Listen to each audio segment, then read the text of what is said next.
Well, get those life vests zipped in clips, strap down those rods, and stow away those tackle boxes because we are going fishing. Hello, everybody. Welcome back to the Bass to Anglers podcast. I'm your host, Keith Niaswanger, and I hope this episode finds you with 5 for 25 in your live well. But if those fish were caught on an A-rig, well, you better let them go right now because the pro tours do not allow A-rigs. Why is that? Is it because A-rigs make catching fish too easy? How come live electronics are allowed and A-rigs are not allowed on pro tours? Oh, live electronic companies are major sponsors of events and A-rigs are made in some fella's garage. I understand now. Thank you to all of you who have taken the time to like and follow and have offered comments to us on how we can make our channel better.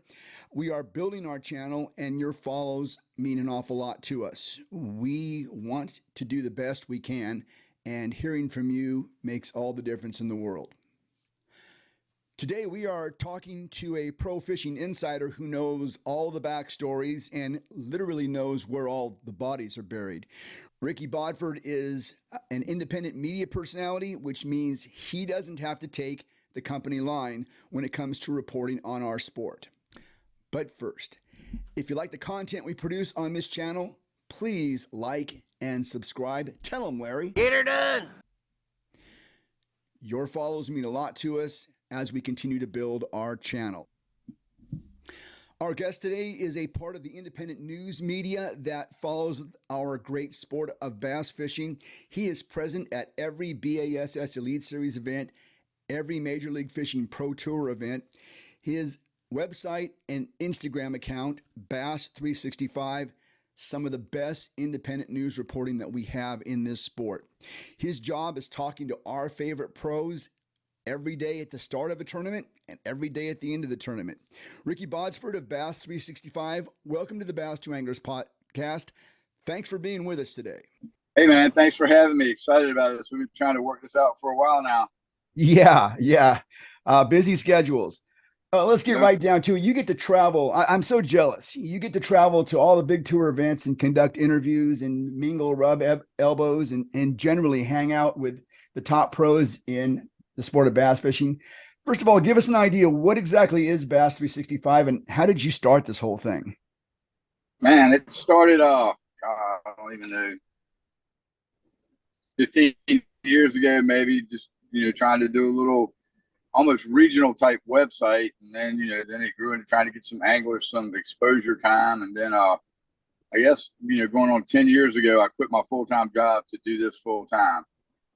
So, it's escalated into something that I never would have imagined. And you say you're jealous, but I think I've been home like less than 30 days since the start of February. So be careful what you wish for. Yeah, there is that, I'm sure. And really, I mean, for those people that follow you on social media and on your website and everything, that is all you. There's nobody helping you, right? I've got a couple people that help a little bit, but 99% of it is all me. Yeah, so I mean, I do have a little bit of support, but it's not a great deal for sure. Well, it's clear that there is a thumbprint on it, and that thumbprint has to be yours. And it's pretty astonishing what you're able to produce. I think what I find most fascinating is the fact that you're embedded within the pro tours, and you get to see a lot of the things that we see, but you get to see the other side of it and the inside of it, and so on. Let's talk about the sport of bass fishing in general. Do you find that bass fishing is healthy at this point? Yes and no, and I mean, I know that's talking out of both sides of my mouth, but I think that the tours are strong. The tours are strong. I think that it's a tough way to make a living. For anybody that says, I got two younger sons that want to be bass pros, and uh, it's a hard way to make a living. You're gone from home a lot. You're away from your family. Some of the guys are fortunate enough their family travels with them until the kids get of school age. Then you got that to deal with. They don't really get a chance to be kids, in my opinion. The family is very tight. The bass fishing family on the pro tours it's really really tight, and so I would say overall, I think it's in good shape. I mean, there's a lot of turmoil going on now, but I think it's good shape. Now, would I want to try to do it for a living? Absolutely not. The talent level of these guys is amazing, and they're yeah, it's tough. I mean, it's a tough way to make a living. Yes, I would agree, and I think I would echo exactly what you're saying. I think that's probably why I sit behind a microphone and talk to people, and don't Right. try to get out there and do it myself because yeah, it is brutal, but it's fascinating, and it is the vehicle, I guess you'd say, for companies to drive products and sales in the industry, right? Sure. I mean, if I'm going to go buy a bait or buy a rod and reel, I want to hear from the best. I want to hear what the Brent Ehlers and Cody Myers and Kevin Van Dams and the absolute best fishermen in the world have to say. If I want information on a lake, I want to watch their videos, and Dustin Connells and Adrian Avina, Jacob Wheeler. There's so much information available out there now that it's mind blowing, right? Yeah, yeah, absolutely, absolutely. So much so that guys can sit here and talk about it all day. I've been around the sport for a number of years, and the information that is available today is mind-boggling compared to what we used to read out of Bassmaster magazine, for example, and Right. it's just mind-boggling. Okay, well, you're right there on the front line. What do you see as being very good about the sport today? What's good about the sport? And I'm going to ask you what's bad about it I in a few minutes. think that there's a vehicle there that if a guy wants to be successful and wants to work really hard, he can. I go back to Wheeler a lot because uh, he undoubtedly is the hardest working guy out there, and he's sun up to sun down. A lot of guys say that, but then you see him at the ramp at 4 o'clock in the afternoon, getting ready to go get dinner, and Yeah. that's even on a low. I feel like the guy that puts the hours in is going to be successful. And it's like anything else, baseball, basketball, it's all the same. The guy that works the hardest is going to get it. Um, so yeah, there are opportunities there to make some money and possibly make a living, but it's not easy. It really isn't easy at all.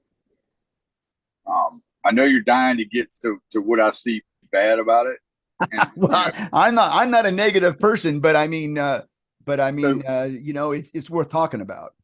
my whole thing with this is from day one, all I want to focus on is the positive stuff of the sport. there are guys out there that will do things for their buddies that it's just mind blowing. If somebody has a flat on the side of the road, everybody stops to help them. The camaraderie is amazing. Now there's some guys that don't like some guys, and that's just that's just the way it is. That's life, right? Yeah. I think the worst thing going on right now in the sport is the competition between the two major tours, bass and Major League Fishing. And I won't go ahead and say it. I might get screamed at for saying it, but I think if a guy qualifies to fish the elites and qualifies to fish the Bass Pro Tour, and he's got guts enough to do it, he should be able to do it. I wish that the two would just get along. I mean, I understand why they don't, because they're competitors. But golly, it would make it so much better if a guy wanted to finish the Bass Pro Tour and the elites could go do it and not have to be stressed out about missing practice or anything like that. Oh, well, yeah. I mean, of course, we're talking about Keith Poche now, and before him, John Cox. I mean, how can you not be impressed with what Poche has done recently? And of course, what John Cox did before that.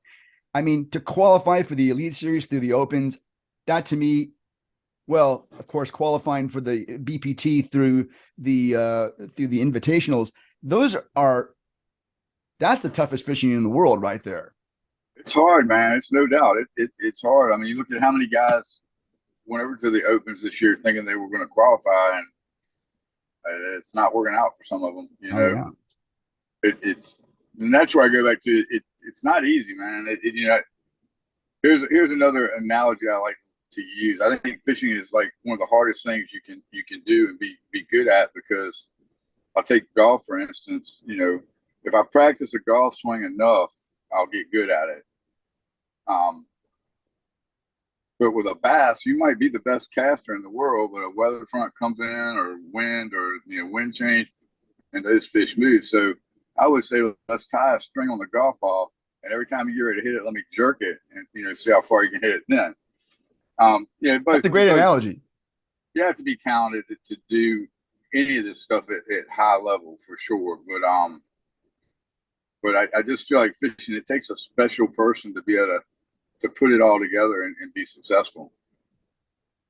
So generally speaking, and I think what you've said echoes what I believe as well. What is wrong with the sport is that we have two entities out there. It's not really even like the National League and the American League. It's just two completely different tours, and it's God, so many things in our lives you literally can't talk about at the dinner table because you upset somebody, politics, issues of the day. Why does bass fishing have to be that way? I don't know, man. I tell you, I love them both. When I go to a bass event, I'm as fired up when I get out of the truck. And then the same thing with the MLF. When I get there, I've got friends in both places. So yeah. I just love fishing. I think I love competitive fishing. I'm a very competitive person. And, obviously I saw that I wasn't good enough to fish at that level. So what's the next best thing? Just to, absolutely. How can I be around it? Exactly. Right. So I guess I'm getting the best of both worlds. Yeah. Do you think the sport needs more transparency? The vast majority of the fans, don't get to attend events. They get to read press releases. They get to watch Randy Blockett videos, and the drama builds. Well, do we need more transparency? I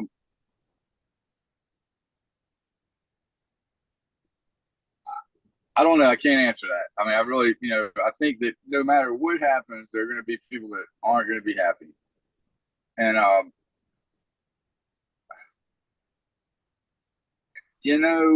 I think that, I don't know. I can't. I don't have a good answer for that. Well, I don't think I do either. And that's the whole question is I mean, we as fans, we want more. And right. I think that, man, I thought about this before we even got on here, and I just want to see the good stuff. I want to see guys go fishing. I want to see the guys catch them, and I want to see the guys bring them to the scales. I want to see the guys do the catch, weigh, and release. I think it's it's all good. And then when you get into this drama stuff, some of it comes down to guys just doing the right thing.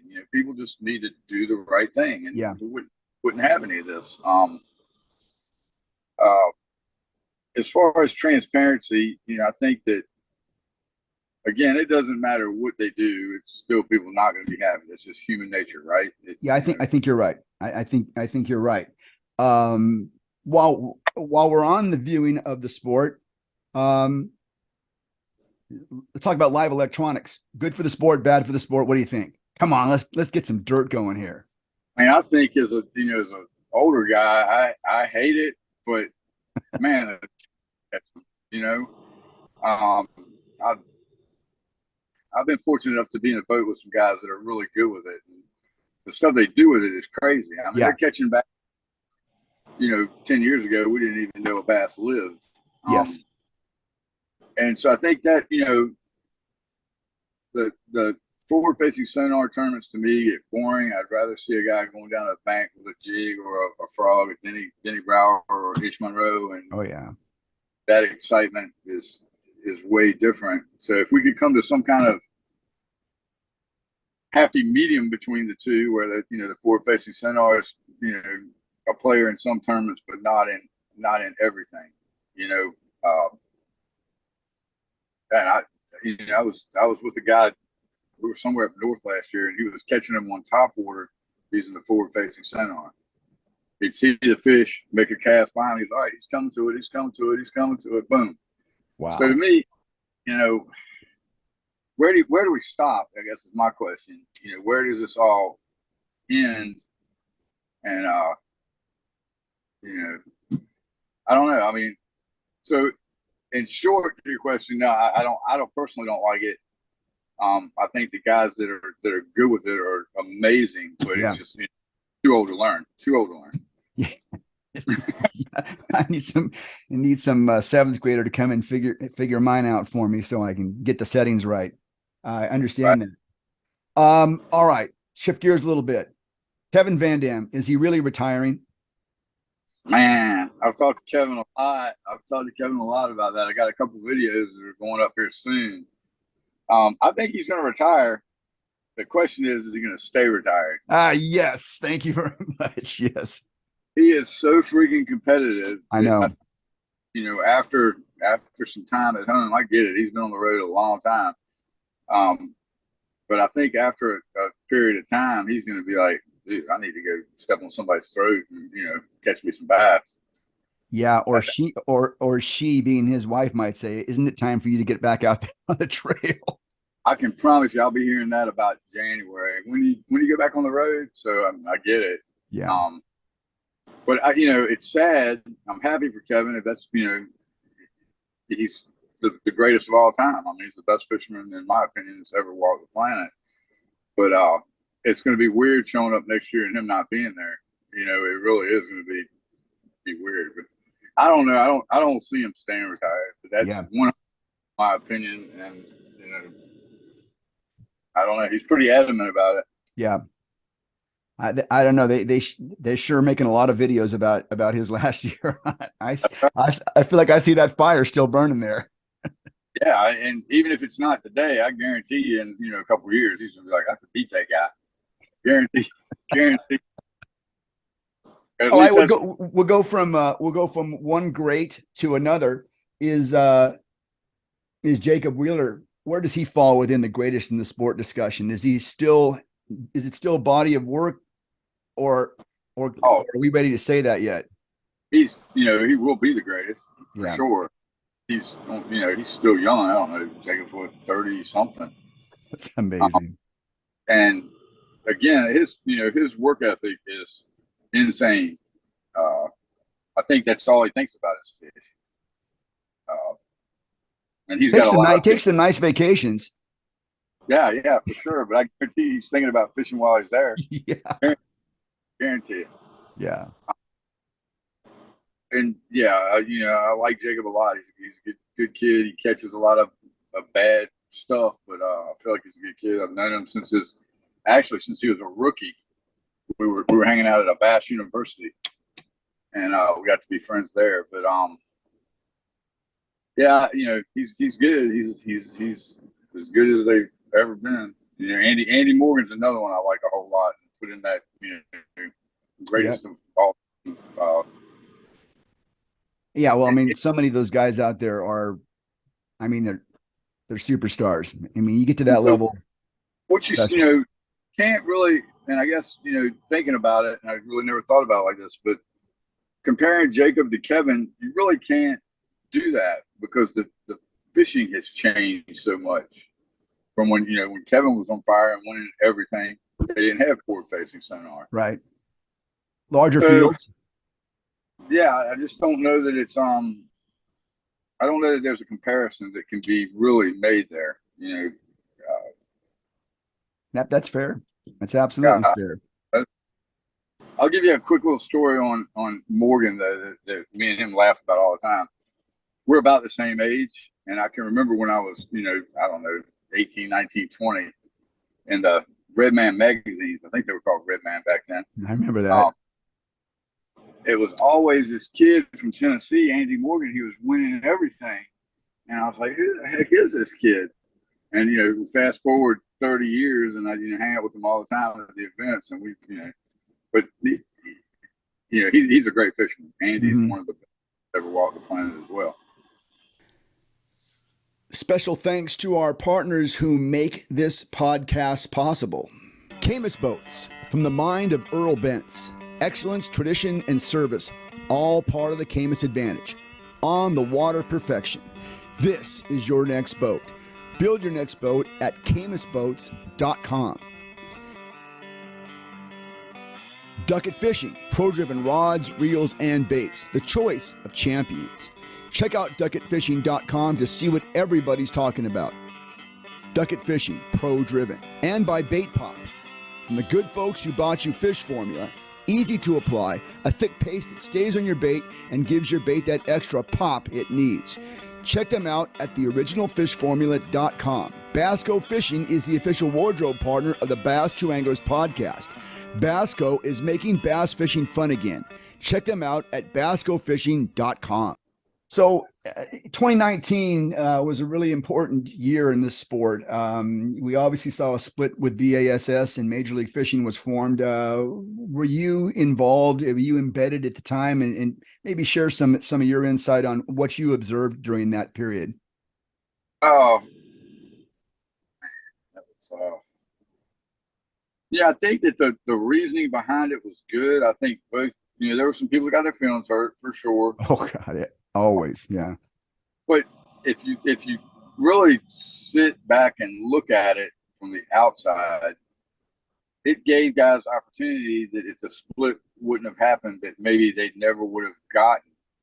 So to me, if the two tours could just get along, like I'm leaving Sunday night for Wisconsin for an invitational. Well, the last day of that is on the first day of a Elite Series. Yeah. So if they're forcing guys to choose on some stuff like that. But the biggest thing to me is I think the split was good. It needed to happen. It gave guys some opportunities over at the Bass Pro Tour. It gave guys a lot of opportunities over at the Elite that they may have never seen had the field stayed condensed the way it was. I just wish the two tours would schedule so they wouldn't be on top of each other. And another thing, I think that there's so much information so fast that people get sick of hearing about it. When so right now there's two tournaments going on. There's the NPFL and a Bass Open. And then I think for the next 5 weeks, it's a tournament every week. So and then after February, after January, after August, there's nothing going on until the season starts again. So come February, everybody will be ready to get back into it, but you'll get so much piled on you so quick, it's hard to keep that. That's my two. Yeah, well, and so we've got these two organizations, and again, I love them both. I see the good with both. I see the bad with both. Um, I would love to see a united champion at some point. You know, every organization is going to claim that their angler of the year is the world champion. We only got one world. Isn't there a company somewhere big enough to sponsor some kind of unification between the two sports? Get the top 10 in each level or whatever, each side, and let them fish in a series or a tournament or something. I think the world wants to see that. 1,000%. You know, we had that years ago in the Toyota Texas Bass Classic. Yes. I think it was I don't know, was it 30 and 30 bass guys, Yeah. 20 bass. Yeah. And I would love to see that. To me, that was my favorite tournament ever that I've ever been to, is one of those Toyota Texas Bass Classics. They That was PAA event, right? That's right. They Yeah. they weighed the fish on the water. They were able to bring one big fish in for the stage. To me, that's the best of both worlds right there. Because I do think that there are benefits to the catch, weigh, and release for sure. For sure there are, but man, it's nothing like seeing a guy hold up a big fish on the stage either. Yeah, and that's what it seems like to me. That's what the fans want to see. So yeah, so how do we make this happen? How do we make this happen? I mean, is this to me? There are several sponsors that cross that sponsor both series, both organizations. Couldn't they get together and make something like this happen? Yeah, I don't know why the Toyota Texas Bass Classic ever stopped. Honestly, I mean, it would be cool to have something like that. Why don't we get together and work on it? There you go. That's yeah. I mean, I'd be down to work with you on trying to make. Well, we'd be famous. Wouldn't that be something? I'm not worried. I'm not fame and glory part of it. Exactly. I just want to make sure these guys get the respect and they need it. Because again, they are athletes, and I don't feel like they get the the notoriety that they should. I mean, and I'll challenge just about anybody. Go out with one of these guys, one of the top 20 guys on either tour, and they're going to beat your brains in. I mean, every time they're going to beat your brains in. I don't care how good of a local fisherman you are. Yeah, it's just something different. You might be the best on your home. Like, I'll give you an example. I live in Richmond, Virginia, on the James River. Mm-hmm. It's a tough tidal fishery. Yep. These guys come here that have never seen it before and just catch the fire out of them because they're able to process and make those decisions that a guy like me, I just don't have it. It's like hitting a Nolan Ryan fastball. Yes, it's not happening. But if I swing enough times, I might foul one off, right? Mine went fouling off, right? Hey, so yeah, I would love to see some kind of unified title. I think it would be awesome. Well, Ricky, I've got some notes on this stuff. I actually have a video that I did several years back where I kind of shared this with my 10 or so followers that I have. And I'll share it with you at some point. Maybe we can have a discussion down the road. That would be something. Yeah, I mean, I would surely get behind something like that because I think it's needed, and I think it would be fun. It would be good, I think. Hey, in the couple of minutes that we have left here, I wanted to ask you about the other part of what you do. In addition to the tournament coverage, I know that you create content for several companies. I think I met you actually at Redcrest in the Duckett booth this year. Talk about who you create content for and what is the extent of the work that you do for companies in the industry. It's a bunch. One of my, I do some work for Duckett, and basically it's just on-site content. If they have something that they want created, they'll send it, send me a request, and I'll get it knocked out. And by the way, we need to tell Larry happy retirement. Yeah, I saw him down at ICAST. He was running around like crazy, but he is one of the beautiful people in this industry. It's no doubt he's helped me more than I started with him when he was at Ray Marine.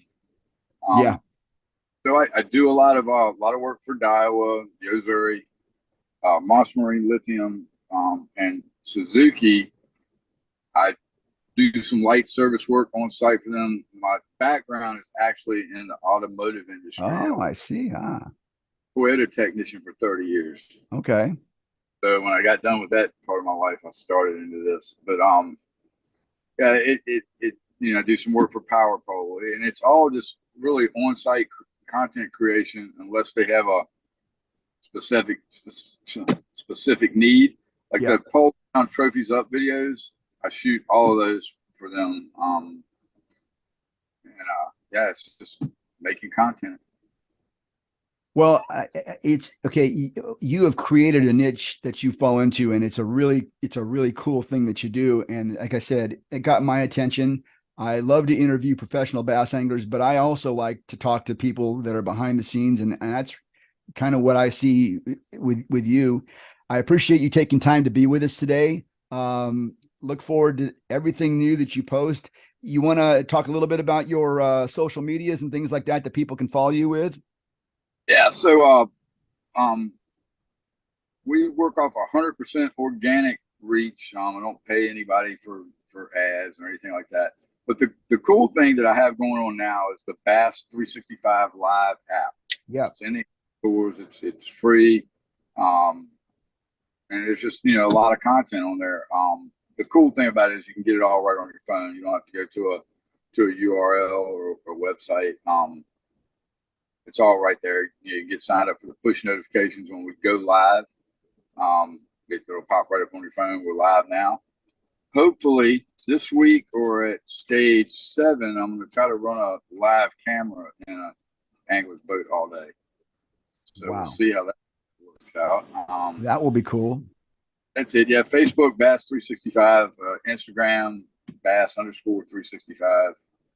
And that's about it. The website's bass365.com. We are working on a kayak site that I'll probably launch in the 1st of September. It's live now, but with the travel schedule, just hadn't been much time to work on it. Boy, kayak fishing is going to save the industry, isn't it? I think, and if we got a couple more minutes, I'd like to get your thoughts on that, because I'm kind of dabbling in it, but I think that the problem I'm seeing with the kayak world is, and you can tell me whether you agree or not, is when it first started, it was something that anybody could get into. I mean, you could buy, if you spent $1,000 on your kayak setup, you were out of your mind, right? I know where you're going. Go ahead. I saw one at the Classic. The rigged out price on it was like $23,000. Oh, that's more than I paid for my first brand new bass boat. Yeah. Whatever. Yeah, I saw a kayak with power poles. Yeah, with the micros. Yeah. I just hope it doesn't go that way where it gets so expensive that it prices people right out of the industry, because I do feel like that's happening in the fiberglass or even the aluminum world, where your average person can't afford to have a 21-foot boat with a 250 on it. Yeah, I've got an older son who also would like to fish competitively, and the boat thing is a reach. The kayak thing is something he's looking into, and I still think the kayak is an option for people. You live in an apartment, you live somewhere without a lot of space. Kayak is something that you can still store in a reasonably small amount of room. And again, I do think that the kayak I say it's going to save the industry. The industry is what it is, but I think it is, I watch what kayak anglers spend in tackle shops, and I think it's a good thing for the sport. Absolutely. I agree. And with all that being said, I think that's why I like Poche so much, because he competes as this little, 18-foot boat with a one on it. So I think people get caught up in it. I've got to go 80 miles an hour. I've got to have the latest, greatest. Now it's not even one forward facing center arc. It's 2. You got to have 2. You got to have. And I just don't think to compete you really need all that. And John Cox, John Cox has surely proven that you Yes. don't need all to compete. Um, Yes. yeah, I mean, I think the sport overall is in great shape. It's always going to be some drama when there are humans involved, and we just need to see past that and see all the good and the excitement that's trapped around it. Ricky, thanks for being with us today. I'm just about out of time here, and I don't want to keep you too long. Some very valuable insight. Folks, make sure you check out Bass 365 on all the social channels. Best of luck to you, and we'll talk to you soon. Yeah, man, let's get together on this unified champion. Absolutely. Absolutely. All I'm gonna right. hold. Take care. Thank you. All right, man. See you soon. All right. Ricky Bodsford is the brains and the brawn behind bass365.com and its related applications and social media accounts. He's not just the idea guy, he's the management, he's the reporter. He is constantly on the hunt for what's new, what's cool, and what's important in our sport of bass fishing. What's most important, however, is that he is an independent news reporter. He is not under the thumb of one of the major tournament organizations. He doesn't have to sing a company line. Straight news. He calls it as he sees it. It's a fresh approach to what we need in our sport, what we need more of in our sport today. I hope you enjoyed that interview with Ricky. He's a wealth of information, lots of inside stories that we will probably never hear about, but it's good to know that people like Ricky are out there reporting on our sport. Well, folks, that's going to do it for this episode of the Bass 2 Anglers podcast. Until next time, keep both hands on the wheel. Keep those live ves zipped and clipped. Be careful out there. Be safe, and we'll talk to you again very soon.